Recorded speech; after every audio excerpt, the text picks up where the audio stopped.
நீதிமன்றம் சொல்லியிருக்கு அம்மையார் ஜெயலலிதா அவர்கள் ஏவன் குற்றவாளி அப்படின்னு. அப்படி இருக்கும்போது அவரை எப்படி தமிழக வெற்றி கழகத்தில் இணைச்சுக்கிட்டீங்க? ஊழல் ஆட்சி அமையும் சொன்னீங்க. அது சார் இல்ல, ஒரே ஒரு காட்சி இருங்க. நீங்க சொல்லிட்டீங்களா?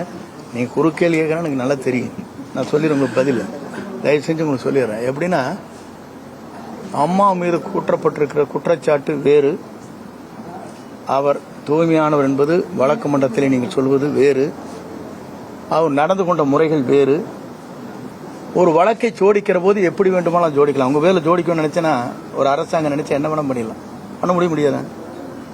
இல்ல இல்ல அரசியலே இருங்க, நான் சொல்லிடுறேங்க. நான் சொல்றது கேட்டு முடியுங்களா? ஒரு ஒரு செட்டை இது பண்றது யார் பேர்ல வேணாலும் ஒரு எஸ்டிமேட் போடுறீங்க. யார் போடுறான்? இந்த பில்டிங்கோட வேல்யூ என்னன்னு போட்டா அவங்களுக்கு வந்து வேல்யூ குறைவா போட்டிருப்பாங்க. ஒருத்தர் அவங்களுக்கு வேண்டிய நண்பர்கள் இருப்பாங்க, அவங்க வந்து வேல்யூஷன் போடுவாங்க. பிடபிள்யூ ஒரு வேல்யூஷன் என்ன போடுவாங்க உங்களுக்கு தெரியாதா?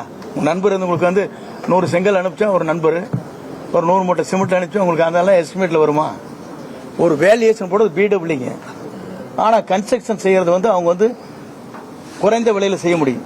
இப்ப நீங்க நிறைய தெரியும், பிடபிள்யூங்கிறது வந்து தனிப்பட்ட முறையில பூஸ்ட் பண்ணி ஒரு கவர்மெண்ட்டுக்கு இவ்வளவு எஸ்டிமேட் போடலாம்னு சொல்லுவாங்க. பாத்துருக்கீங்களா இல்லையா? வருஷம் 10% இன்க்ரீஸ் பண்ணுவாங்க. கேள்விப்பட்டிருக்கீங்களா இல்லையா?